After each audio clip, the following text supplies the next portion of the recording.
Your boss looks you dead in the eye and says, "That's why we hire contractors, so we can fire you anytime we want." He says it with a smile. Like he's proud of it. Now imagine standing there, realizing your job, your hard work, your loyalty, all mean nothing. Yeah. That's where the story begins. But by the end? Let's just say, the boss who loved no notice got a taste of his own policy, and it burned.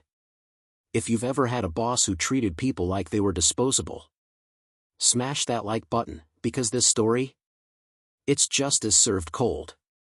Welcome back to the channel, where we turn real-life stories into unforgettable revenge tales. Now, let's get into it. I worked as a contractor in an engineering firm, one of those sterile, fluorescent-lit offices where everything hums with quiet tension and caffeine. There were 10 of us on the team, all contractors. Just one full-time employee managed us. We weren't part of the real company, not in their eyes. We were the hired help, easy to replace, easy to forget. Still, we were professionals. We put in the hours, met deadlines, and did the kind of technical work that kept their multi-million-dollar projects alive. But the truth? You could feel it every day, the distance. The hierarchy. They had their employees, with benefits and job security. And then there was us, the contractors, living on borrowed time. One random Tuesday, around 4 p.m., the manager called me into a small glass-walled meeting room. His tone was neutral, almost casual. "Hey, can you gather the team real quick? We need to talk." I walked in expecting a project update. Instead, it was a firing. 3 of our team members, hard-working, reliable folks, were told on the spot. "This is your last day." No warning. No severance. Just, gone. They packed their things in silence, stunned. And I'll never forget the look on one of their faces, eyes wet, lips trembling, whispering. I didn't even get to say goodbye to my client. It hit hard. And the worst part?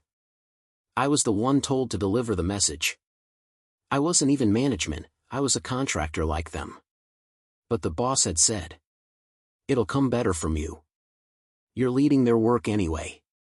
It was a coward's move, making me the executioner so he could keep his hands clean.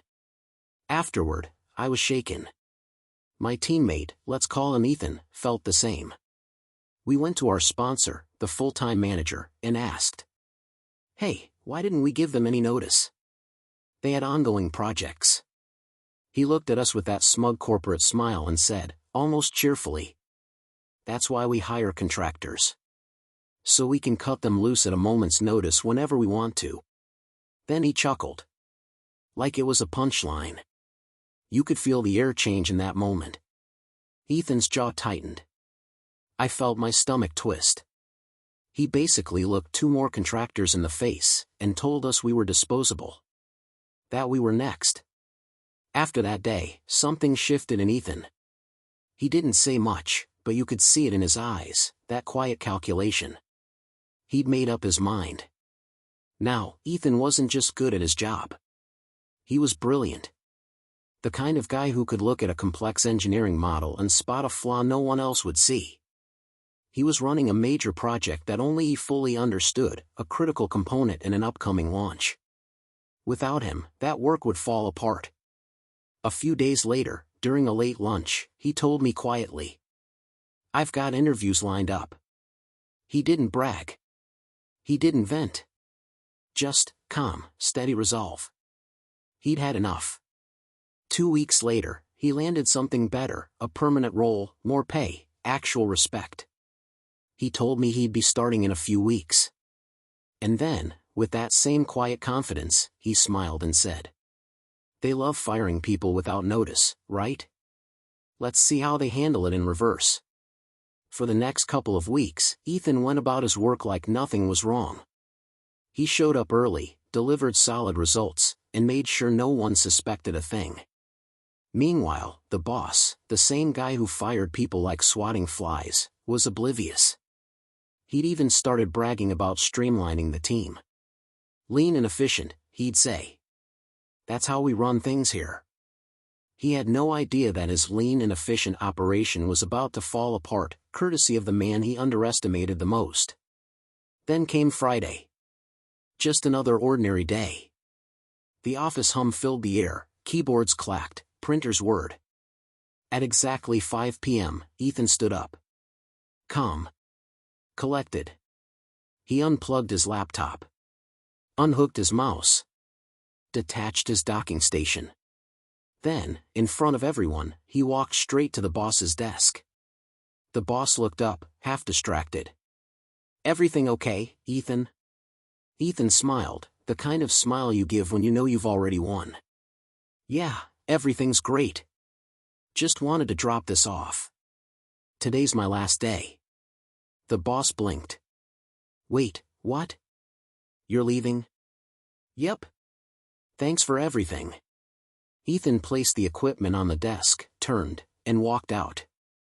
At that exact moment, an email pinged in everyone's inbox. Subject: Last day, thanks everyone. It was short, polite, and final. The boss froze, face pale. You could almost hear his thoughts scrambling.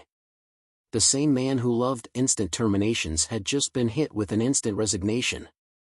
The chaos that followed? Pure poetic justice. Ethan had been in the middle of multiple interconnected projects, work that only he truly understood.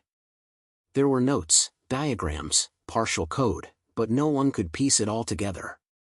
Overnight, progress ground to a halt. The sponsor, Mr. We Can Cut Them Loose Anytime, started panicking. I still remember him pacing the hallway, muttering. Where did he save the final draft? Who has access to the files? It took weeks, literally weeks, to untangle Ethan's half-finished projects. They had to hire 2 extra people just to pick up the pieces. The cost?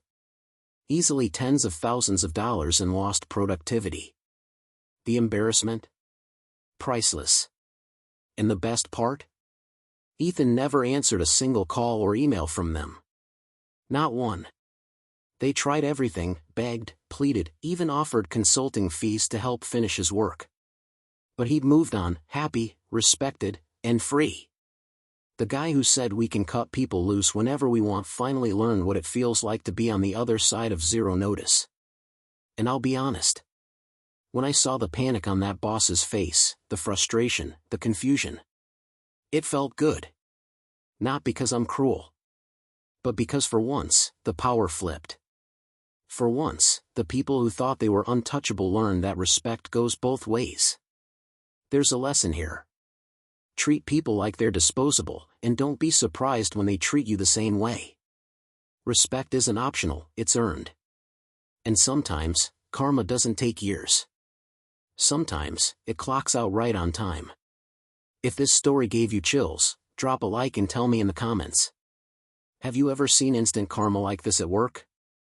And if you want more stories of poetic justice and satisfying revenge, hit subscribe, because we've got plenty more where that came from.